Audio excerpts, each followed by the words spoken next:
There are moments when curiosity urges us to take a leap of faith, even when we have no idea what's waiting ahead. A bridge is the physical embodiment of our curiosity taking over, allowing for our passion for the unknown to drive us forward. A bridge is where we leave solid ground behind, and for a moment we're suspended between what we understand and what we don't. The transition between where we feel safe and where we lose control of our own destiny. Tonight, we're crossing that bridge together. Welcome to the other side of the bridge. We're not here to tell you what to believe. We're here to walk with you across the bridge and into the unknown. Hey, Inns guys. Welcome back to the Other Side of the Bridge podcast with Iron City Paranormal. Derek, we're going to pick up where we left off on the last episode tonight. Yeah, I mean, jump right into it. I mean, we had a lot of good stuff last time with talking crystals and kind of crossing the line a little bit with talisman and what we do and what we don't do. So if anybody missed that, make sure you go and check that out. Yeah, I mean, first of all, what are you doing? If you haven't watched episode 8, Yeah, come right. on. Let's We're just stop and go back to episode 8 first, and then you can catch up. Because it was a doozy, and I was not expecting it to be, right? I mean, we were expecting that to be a one and done kind of coverage on crystals. Yeah, we just kept going. I mean, start of the show, I'm like, I just knew something was happening. I knew we were going to get into episode 2 with it. So, part 2. So, why not? I mean, crystal conversations, right? Yeah, and something that we talked about on the last one that we're going to touch on even more on this episode is just the differing opinions between we as individuals within the team, but also other people that, are doing paranormal investigations, kind of like beliefs around crystals, beliefs around other objects. Maybe they're the same thing, right? I mean, it's all a really interesting concept once we get into the meat of the conversation, so to speak, or the crust, to use a rock term. Uh, Boo. you know, that's where this stuff becomes really fascinating because it's all about. Um, it's not so much about what the rock or the crystal itself does or the item itself does. If we're talking talisman and religious objects, maybe it's less about that and more about what we put into them, right? I mean, so there's a lot to this. What it brings out of us, right? I mean, and so much of what we do is about intention, and Mm-hmm. crystals are like the perfect example of what you put in is what you get out. And for investigations and the paranormal side of things, that's exactly what we do on a case by case basis. So the Mm-hmm. crystal just amplifies that. Yeah, exactly. And something that we're going to talk about specifically on this episode is what we each bring with us on an investigation. Where what makes us feel safe, right? And um, with a lot of questions, and like this is kind of off the cuff a little bit on this episode, right? It's less, not that we're ever scripted, but like we have a lot of just open-ended questions that we want to get into, and I hope that we can garner some more conversation. Now, Aaron's our crystal expert, right?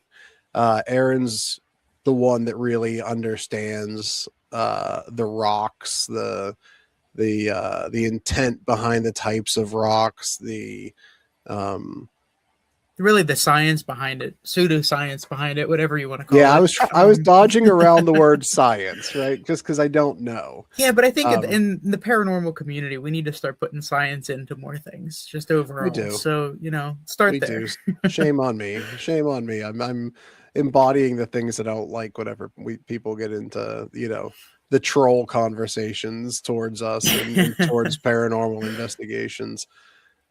So yeah, no, shame on me. It's the science, right? For our intents and purposes, it's a science. So Chris, Erin's going to be joining us later on. She had some things that she had to take care of, so she'll be on partway through. But where I want to start is something that Erin brings to the table as far as a reminder for us all the time.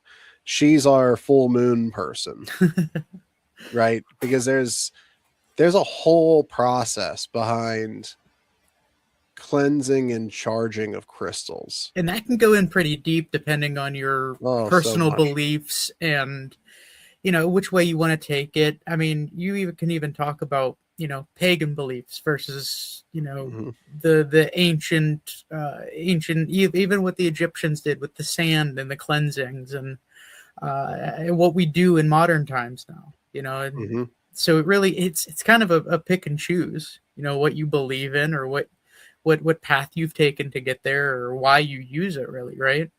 Yeah. So when I say charging, um, that means so we get notified through text message from Air every time there's going to be a full moon. Group message. Group message just goes out to everybody, and she says, "Hey, it's a full moon tonight. Put your crystals by your windows." There is a belief within the crystal community that if when you set crystals into the moonlight of a full moon, that actually, you know, Brings out the best of them, maximizes the potential. yeah, MagSafe charges wirelessly. Right. From the moon. Yeah. Yeah, exactly. So there is a for people that use crystals during an investigation, there is a certain amount of gasoline that they have in them, right? So during an investigation, they can run out of energy. If they are warding off spirits that are negative energy, they can deplete over time. Well, Uh, so before we get too far into it, some other things that we've heard, I know, are you can bury them in the dirt. The grounding, the soil from the earth actually can charge them as well. I know that I kind of subscribe more to the moonlight. I think that from personal experiences, I can kind of tell the difference. Um, Again, placebo effect maybe, but yeah, I mean, it brings out it supposedly purifies it, amplifies it, and that really, whether it does or not, I think that it makes a difference. yeah, I mean, it's essentially like putting your crystals to sleep, right? Putting Yeah, them to sleep so they can, wake up the next morning and be ready to go. I think lasts it's all very, month long. yeah, seriously, and it just waits for the next one. So there's something that we talked about the last time that we just did an investigation this past Friday. So uh, we were having a discussion at the beginning of the investigation whenever I actually found the Your uh, busted crystal, yeah. my busted crystal,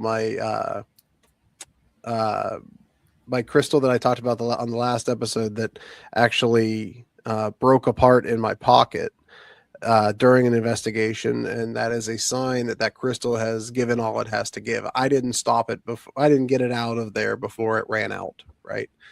So it wore down and broke apart. So I actually Right. found the fragments of this black kyanite in my case, and I took all the little shards out. And You Erin should have seen almost her face, Oh, man. Oh. she was so upset with me. She's like, "You haven't put him to bed. Like you haven't buried him and I let I him." was I was joking, but I mean, we could have had an on-air burial here for him. I mean, We could have. We probably should at some point. Like I did just. I didn't laugh it off, but I kind of just stuck it back in our case and left it back where I found him. Uh, so we so the did. next time you'll get the same reaction.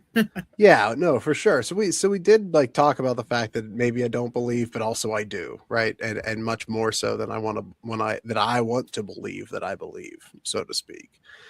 Um, so all of that being said, let's jump into what we do on investigations, Yeah.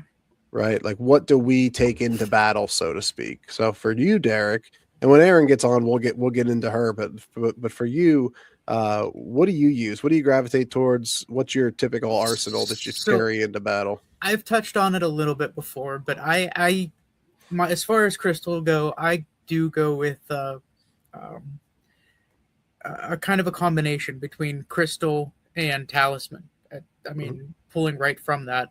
I at one point I was reading heavily into kind of pre-investigation rituals, and the most meaningful things are things that come from your own life. So I actually asked my father for something of his, and my mom for something from her side. It's kind of taking both sides of the family and creating that shield for myself. So the simple things like tie clips and rings. But as far as the actual stones, the crystals themselves, I do have I have a black onyx that I use. It's actually a big ball, and I had to get a new chain and everything for it because it used to rattle around. But I do think that makes a difference. I can tell, and that's on a necklace. So I have this whole like pendant thing that I wear, and it's all I mean, it's kind of a combination, but I can tell the difference when I have it and when I don't. Whether it's a confidence thing or whatnot. But I can tell the difference. I don't know if others around me can tell. I don't know if you can tell the difference when I'm if I can, if you can tell that I have it on or not. But typically that's what I've been doing, and I actually wear a bracelet that has it embedded in it as well. Oh, nice. Yeah. So to go back a little bit, the talisman idea. So I think we talked about this We before, touched on it, yeah. but talismans are essentially anything, right? A talisman It's an at its object of some sort, yeah. at its core, it's really anything that you assign intention to, Correct. Yep. right? And you find power in, so to speak. So theoretically, I could go downstairs and get a roll of toilet paper out of the If you bathroom really wanted to, that's if I right. felt well, but I would have to feel very passionate about that toilet It paper. And is your special toilet paper. I did just survive rotavirus this past weekend, so I will tell you that So maybe you have a special toilet paper. toilet paper did play a part in getting me through that. But I don't mean to joke too much on it, but it's kind of the idea No, but behind getting the point talisman. across, yes. Yeah. So like for me, like you have the like the non-religious item talisman Right. for you, like the personal talisman. Yep. For me, I don't have anything special like that in my life that I, gravitate towards, that I have from my parents, from my grandparents, what have you, that I find strength in, so to speak. But what mine is like the religious type talisman that like my archangel Michael. Your archangel. Yep. Yeah, he's essentially my boy as far as protection is concerned. I have the tattoo, I have the bracelet, I have the necklace on, but where my talisman differ from yours, besides a religious tie, is I wear mine all the time. I don't just wear them during investigations because I Makes sense. I continue to find strength in them On a daily life. I mean, yeah, yeah, makes sense. I like you said, you feel naked going into an investigation without them. I feel naked in life without it if I don't have those. So they're like permanently affixed to my body. My necklace is broken twice. Not during an investigation, not from any kind of demonic activity or anything, but like physically. I think my daughter broke it off of my neck when we were on a hike one time. I had her on my shoulders. When I took her down, she broke it. And the other time I don't remember, but I do remember fixing it a couple times. But even touching on that, really I know all that even it like takes. in your truck though too, you have one. So it's not just that you wear it; you kind of surround yourself with them. Yeah, I do. Like I said, it brings me peace, right? And when we're talking talismans, we're talking crystals, we're talking all of these things. When you start to fear the things you don't understand, whether it's in life or during paranormal investigations or what have you, that's whenever things get dangerous, right? Because You fear is a lose sign of. control. It's exactly right. Fear is a sign of a loss of control, and it's just a loss of strength. And if you believe in the ghosts like we do in the spirit world, again like we do, spirits can look for those weaknesses, those kinks in your armor, as an open door, like that. When one door closes, another one opens. For spirits, if you show weakness, they could kind of like take advantage of that and find a way into your life. And Right. not about that, not about that life. Yeah, no, we don't want to, you don't want to show any weakness at all. So, that's, at that point, that's what that is. Yeah, Um, and I think there's a fine line, right? There's a fine line between opening yourself for communication and opening yourself for neg- whatever it is to take Negativity or over. whatever. Yeah, Right, right. And I right. think we actually talked with the owners of the nail salon about that, um, pretty heavily, like during the investigation, kind of touching on the Ouija board and seances, that kind of thing, and that applies to that as well. But Hmm. there was a quote that, as we were doing some research into crystals, that I wanted to bring up here. Hmm. Um, it's I was just looking around, and it kind of caught my eye and stuck with me. It's a crystal becomes a talisman when I decide it does. What does that mean to you? Because it's everything that we're talking about, right? Like, Hmm. this is kind of that fine line of what's what. Every crystal is a talisman, but not every talisman is a crystal. Exactly. Well, what it means to me is confusion. And I say that because what I've always been taught or been told from the crystal community, which again, I am like adjacent, right? I don't fully buy in, but I never look down on people that do or anything, Right. and I carry them myself. Uh, but it kind of doesn't make sense to me, because if you're saying that a crystal becomes a talisman when I decide it does, my thought was that crystals have their own power. They don't need you to put the intent behind them, right? They kind of have their specialty, I think, like the So crystal yeah, world. yeah, and so I think that can work a few different ways. Like, for example, you say sometimes it's just pretty and it's hanging there in your window or your Hmm. doorway or whatever. Hmm. I mean, is it doing anything at that point for you? Like you said, crystals do inherently have their own powers and capabilities. But that then, going down these black holes, it's whatever you assign that crystal to do, but then whatever you assign that crystal to do, a talisman is also doing. So where's that line? Or that's just one of those gray areas in this whole conversation. As to, I mean, like you said, it's counterintuitive, really, to the whole process, because crystals have their own strengths, Hmm. and you have to use those to for yourself, right? I mean, it Sure. amplifies you. So I mean, I think that's part of the reason that caught my eye and has kind of stuck with me the way that it has, just because it's a good talking point, good discussion point, but it really makes you think. Hmm. No, and that's exactly what we do really brings out in us and the people around us that we talk to about it, especially skeptics, right? Yes. Paranormal investigation at its core is questioning. Everything. Yeah. Question everything, except don't accept anything at face value, Right. right? Is that, was that knock that I heard the house settling? Was that knock I heard a spirit trying to communicate with me? Was that knock an acorn that fell off a tree that was Right. being chased by a squirrel? But that's what makes it fun, and that's where the scientific method and all that stuff comes into. But we're not going to get into that on this time around. But But just as an example, you're right.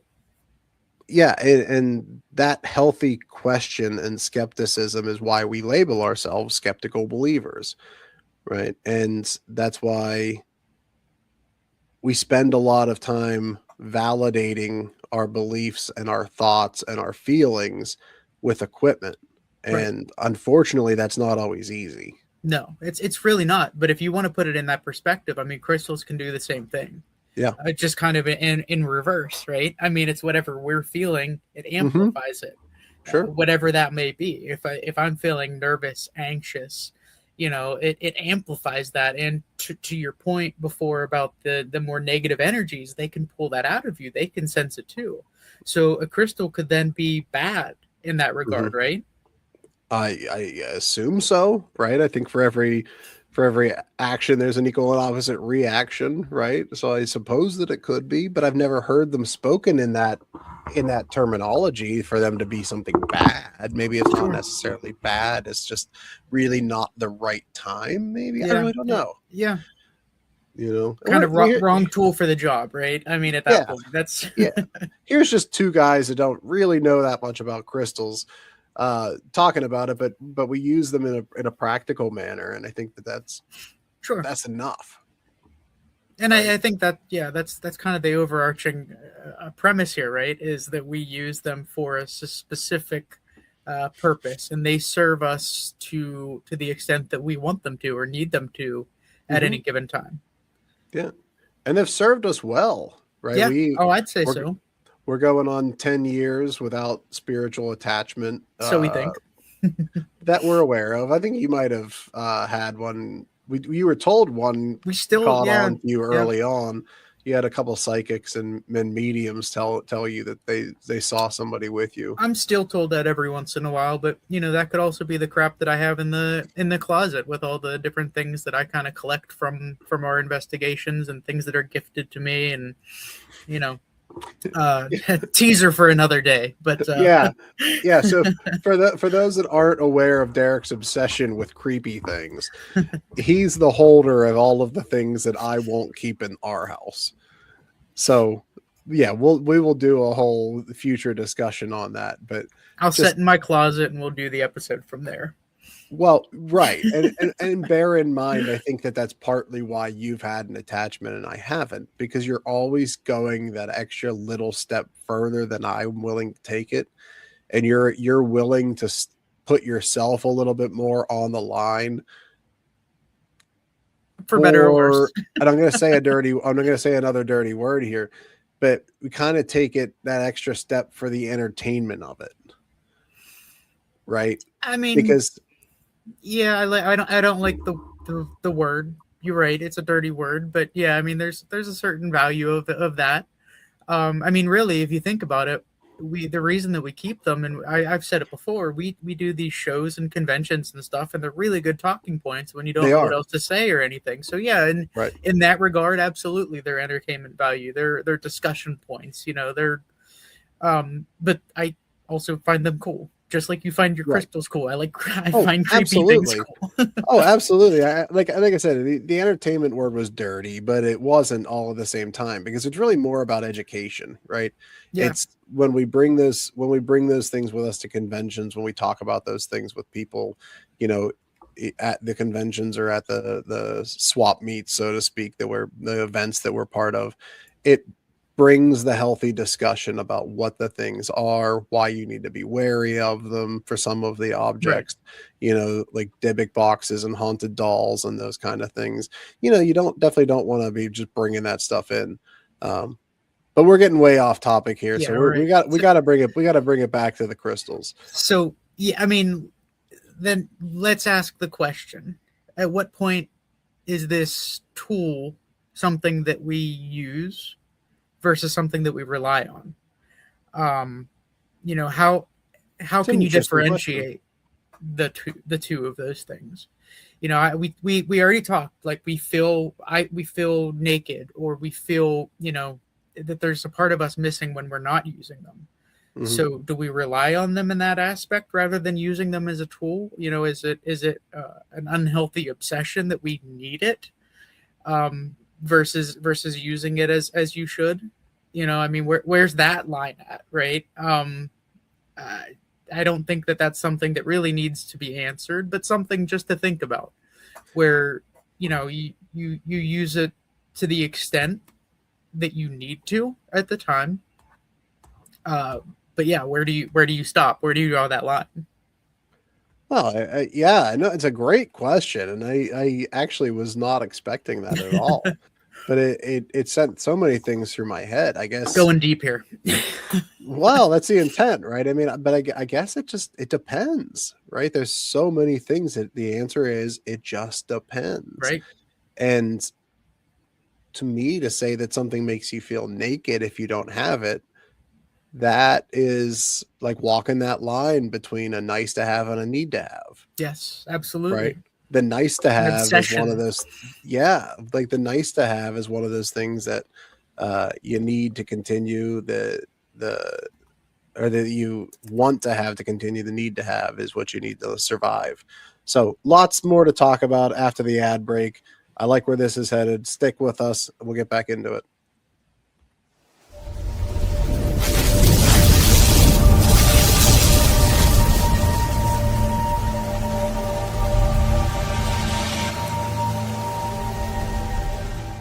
Every ghost story and creature feature lies a far more terrifying truth. The real monsters wear human faces. In the chilling book, All Monsters Are Human, from Derek Smith, 10 Twisted Tales expose the darkest parts of the human soul. From killers hiding in plain sight to obsessions turned deadly.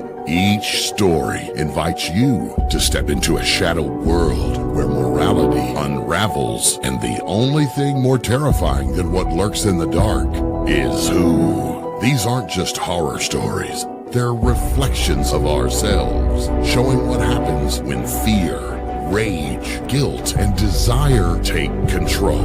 Visit nxmedia.com for more information on All Monsters Are Human from Derek Smith. And you can purchase them at amazon.com from nxmedia.com.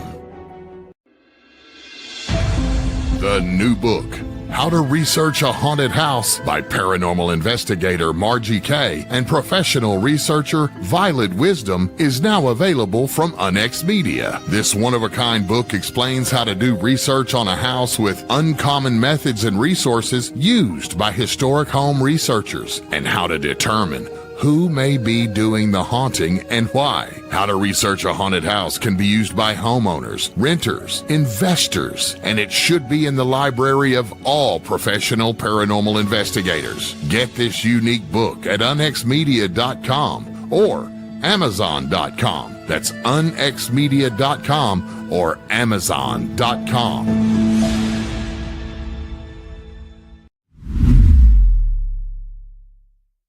The truth, it's out there, and it's waiting for you. The Unexplained Network is your source for the best in paranormal programming, live video streaming, and audio streaming from hauntings, UFOs, Bigfoot, cryptids, and the ever-expanding realm of the unexplained. Listen live or on demand now on Spreaker, Apple Podcast, Spotify, iHeart, and Pockets all over the World Wide Web. The Unexplained Network, where unexplained lives.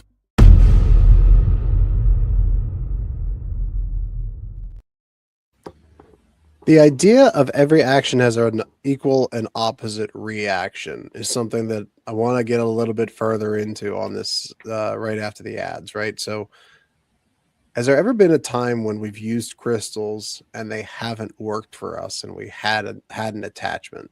Is there anything that you can think of that was since we've been investigating? So I'm trying to think. I mean, not specifically to that extent. I mean, I know that there have been occasions where we've had negative things happen to us. Mm-hmm. You know, I've had my sick episode at Gettysburg.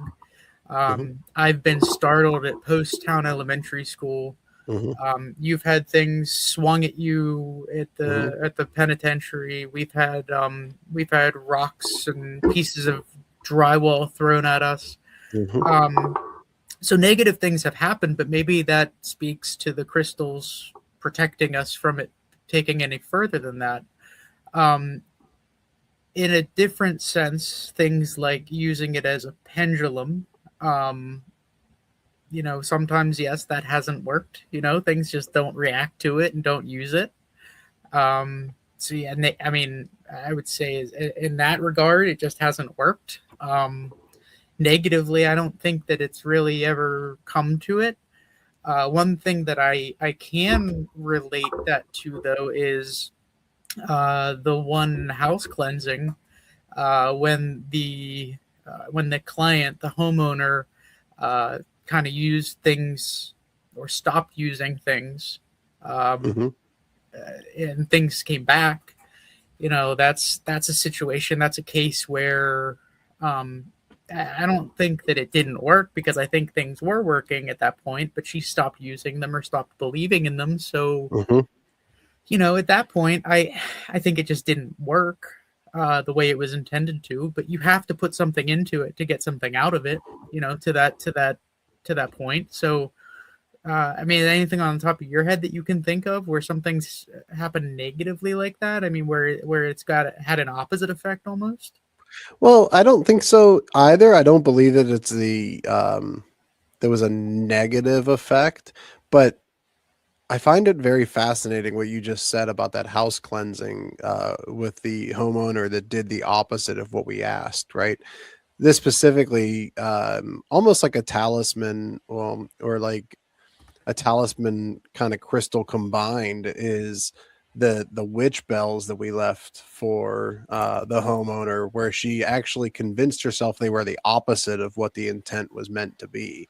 She flipped the script on herself, and went from believing, as we were trying to get across to her, of the bell's ability to have a threshold put up where the spirit energy can't follow her into the home after she's been out and about for the day. She actually flipped that to believe that that the bells served more like a dinner bell, to essentially just, bring all the spirits in for their goodies. You know what I mean? To that point, welcome, Aaron. Welcome, Aaron. Sorry, as I'm we late. Glad to be as here. we get to the dinner bell conversation, here you are. But I mean, if you think about talismans, then I mean, the witch's bells that we gave her would be a perfect example of that.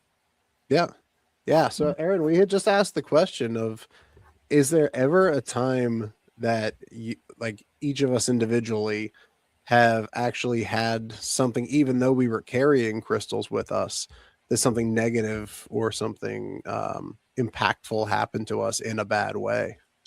Yeah. I've had that experience with us. Yeah. So could you get into detail with that? Yeah. So we were at Greene County, I think. Mm-hmm. And I was just talking to the guys about this just the other day when we were on an investigation. I was decked out with all my crystals and all of the things, and I still had an experience that was unpleasant. I was in a part of the, I believe I was in a part of the in a part of the property, part of the building where I was unwelcome as a woman.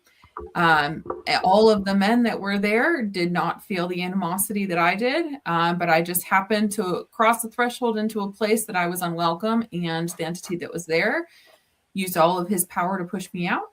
And it felt like I had been attacked.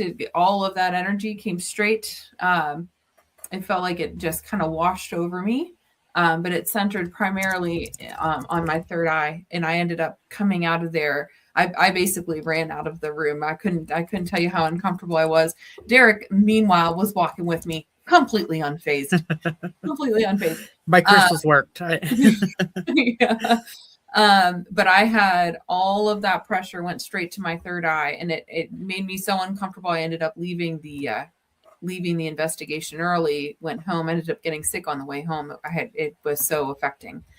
So even at that point, and I remember distinctly going into when we were getting ready to go walk around, I had picked up a lot of my crystals that were centered on communication and opening up the third eye.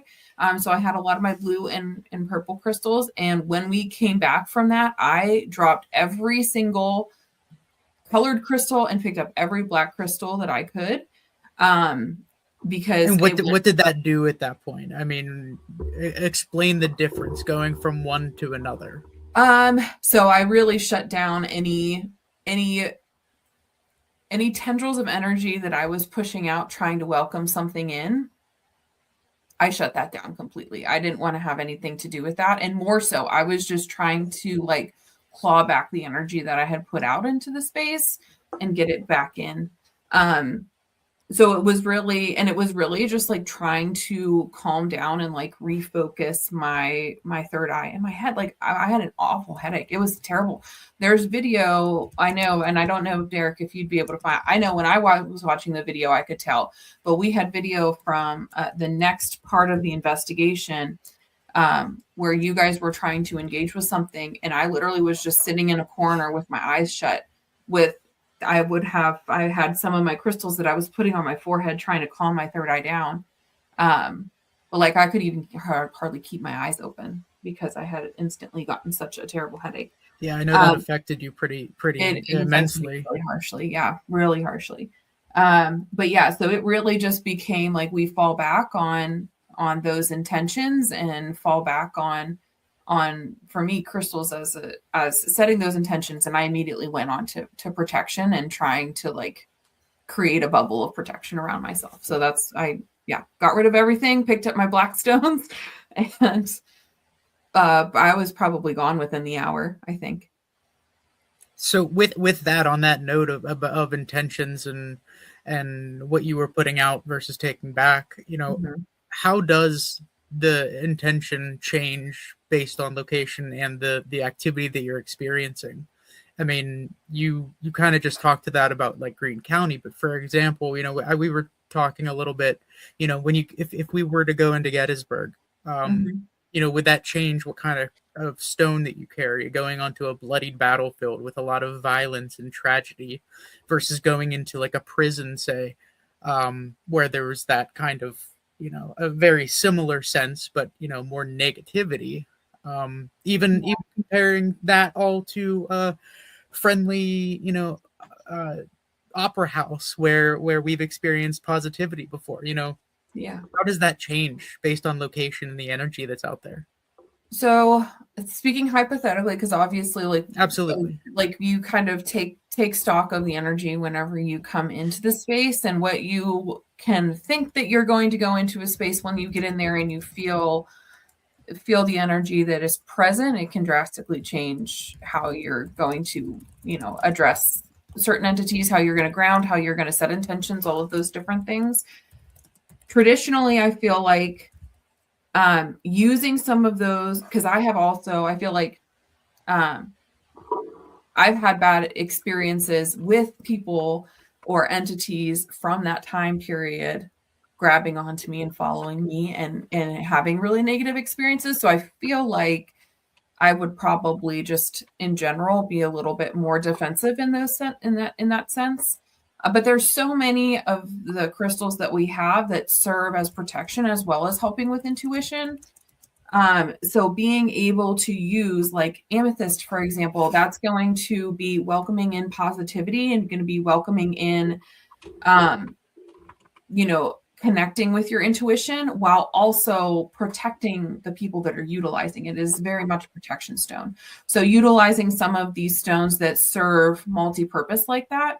So for example, when we go into some of these places, if I know, or if I feel like we're dealing with something that is light and cheerful or happy, or maybe not cheerful is not the right word, but like something that has a lighter, more like, I want to say more yellow energy. Like it's got, I don't know if that makes sense to you guys, but like something that has a lighter, more positive energy, I'm more likely to bring something like a citrine that can help boost that positivity as things come through. Whereas if I'm dealing with something that's negative or is dealing most likely caught somewhere because of intense trauma, that citrine's not going to do anything for us, right? Like that's not the intention there, and it's not going to help us get to where we need to be. So a lot of that stems all the way back from grounding and before you even get on site. Right? Oh yeah, absolutely. So then your crystals of choice essentially change once you get there. So you kind of have to come prepared for anything then. That's why I come with my bucket of rocks there. Yes, absolutely. I come with everything because you never know. And even like during an investigation, you guys have probably never, but like when we come back to where we have everything set up, just like where you guys are thinking like, okay, what tools are we going to use next? There's a lot of times I'm switching and changing out crystals throughout the night based on where we're going, the energy that we're feeling, the way that things have been going so far. So like if I'm starting out with a sodalite there, and if that's not working or the energy is not meeting that, I may come back and say, okay, where, what feels right now?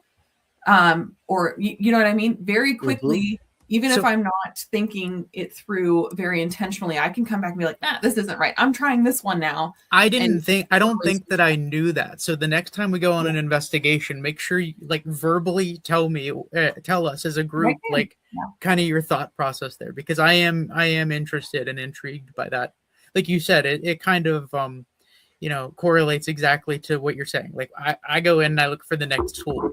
Like this is happening, so I want to try to use this tool next. Mm-hmm. So that, I mean, I would be very interested to see kind of what your thought process is with that. Yeah. I mean, even when we start using different tools, like if we're starting to use a Phasma box, or we're starting to use like some of these other things where we need to be able to hear what they're saying and speak the right words. If I'm going in with something with an amethyst or a labradorite, I'm going to throw that aside for a lapis lazuli or a sodalite or something, or an angelite, something like that. It's one of those blue stones. For me, sodalite is what that speaks to me the best in those situations. But you're using that's going to hone in, whereas I normally focus on my third eye chakra. That is going to hone in on that throat chakra. So not only are we hearing things that are coming through, we're understanding the intention behind what someone is saying, but also we're able to verbalize what's not being able to be verbalized and speak the truth coming back out, right? Like we're able to, just like when, for example, when we were at the Mars train station, one of the reasons that I feel like I had the epiphany that when we were talking to the man in the box, the reason I was having that epiphany was because I was holding a sodalite and being able to feel what was coming through from him and be able to verbalize that for us to be able to hone in on. I mean, that's definitely interesting, but it makes sense. Yeah. That is an interesting concept and one that I've never really thought about. So like different crystals, and we kind of started talking about this before, but Derek and I have no idea what we're talking about when it comes to crystals. So like we needed to bring you in. Right. But like from a perspective of the individual stones themselves, Mm-hmm. do they themselves bring that energy that is supposed to be like associated with the type of stone? Are they bringing that energy with them, or are they each doing a better job of amplifying the way that you're feeling about that topic already? You know what I mean? Does that make sense? Yes. A little bit of both, okay. I feel like, right? Like each individual stone has, it is a tool, just like all of our other tools are, right? So even with a blue stone, for example, generally you're going to be able to use that for your throat chakra, like the sodalite, the angelite, and the lapis lazuli are my go-tos with that. But each one of those have more niche usages that you can use them for, right? They have more niche intentions that can be set with them.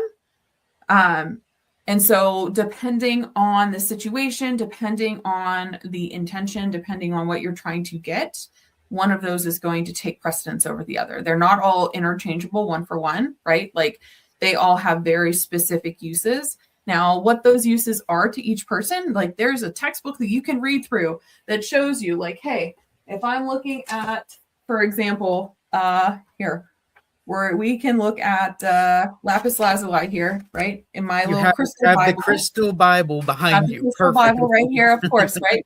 So lapis lazuli, for example, has all of these different things that you can use it for and things that it speaks to. But there's also something to be said for how that particular stone, how this stone that is in this picture, which is my personal stone, connects to me and my intention and how it works for me based on this framework. Right. So like for me in particular, whereas lapis lazuli you can use for your throat chakra or your third eye, this speaks more to my third eye for setting intentions. Whereas my sodalite, while it has some of the same intentions, that for me is one that I specifically pull out and use when I need to be able to hone in on what's being said, understand what's not being said, and speak what needs to be spoken. And again, this goes back to your bluestone collection, right? Yes. I mean, yes. Yeah.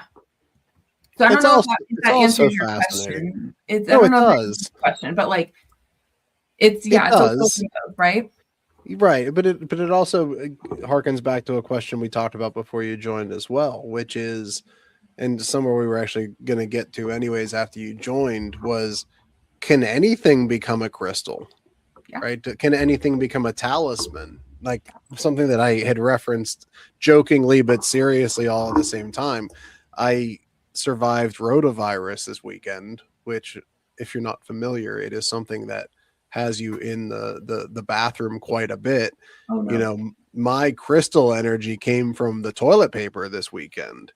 You know, could I essentially can just like a nothing object become a talisman or a crystal in and of itself with the right intent? Like, what does it take to do that? I mean, really, everything is just a piece of junk that we have put value to, right? Like every single thing is, whether it's a crystal, whether it's a talisman, whether it is something of religious significance, like everything's just a hunk of metal or rock or nothing until you put intention and put value to it.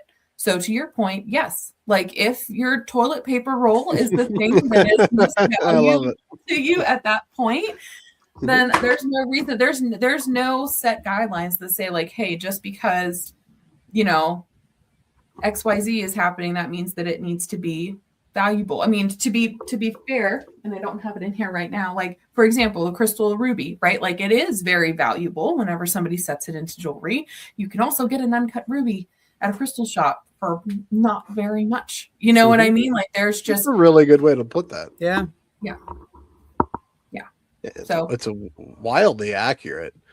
So I mean, at the end of the day, it doesn't matter what the object is, but that's the power of intent, right? Which is why it goes right back to that.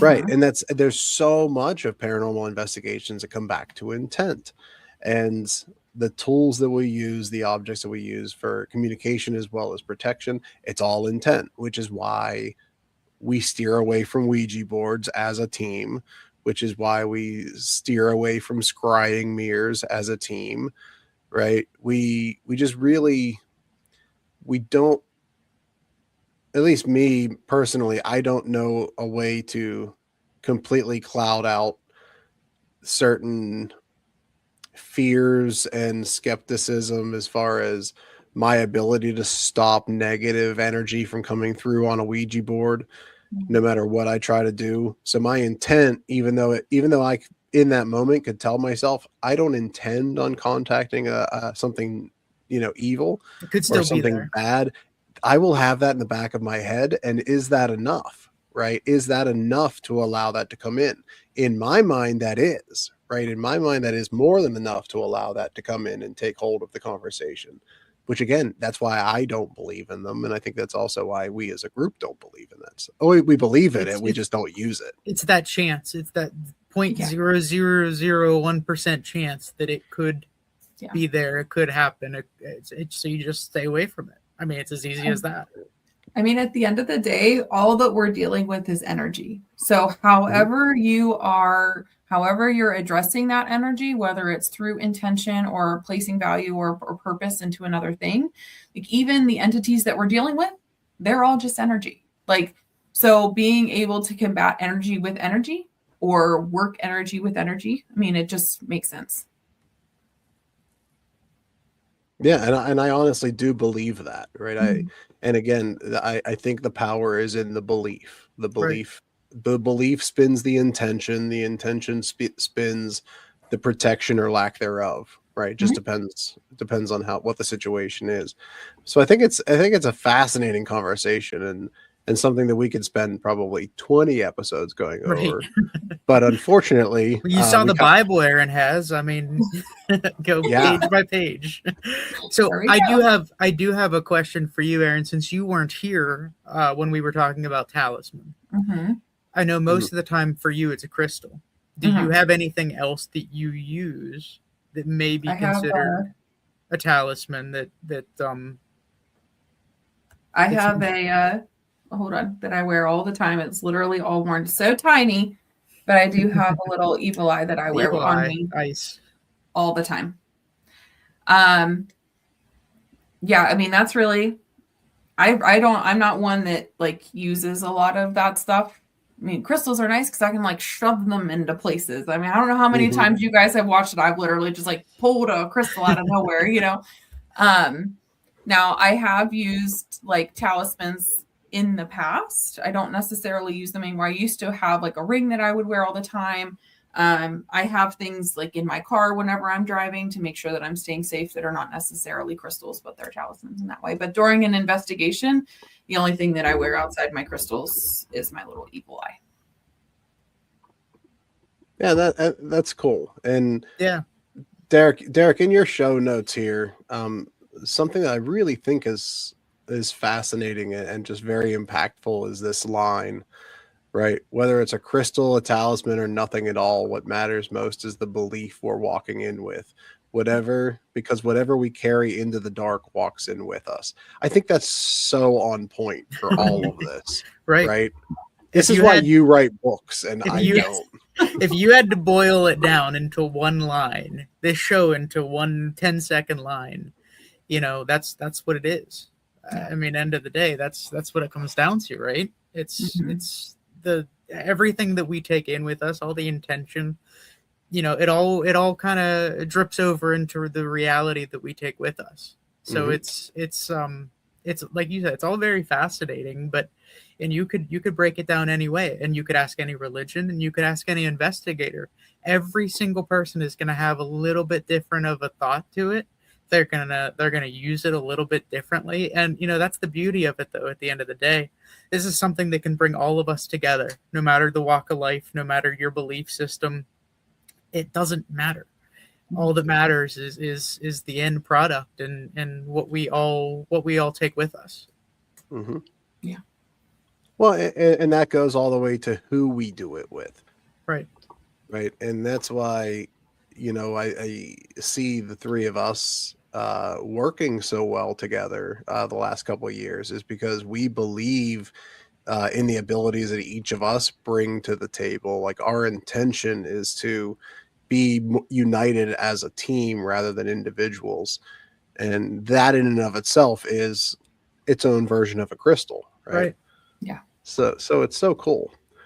Well, guys, I know, Aaron, I know that you weren't able to be with us for very long, but the bell is tolling 11. So is there any parting words from either of you before we wrap it? This was so much fun. I loved it. This was so much fun, says Aaron. I mean, Derek, it always is. Parting wisdom? Yeah, it always is. I mean, nothing that we haven't already said. You know, we could, like you said, we could talk about this for hours, for episodes, for years, and it's always going to be something different. And I think in the end, that's the beauty of it, is that it's always something different. Something always changes. Something's always new. You know, there's always something new to learn. Like, you know, next investigation we go into, I'm going to be paying more attention to the crystals that Erin's picking up and taking with her in the situation that we're going into next. So there's just always something different to be had from this. What about you, Dan?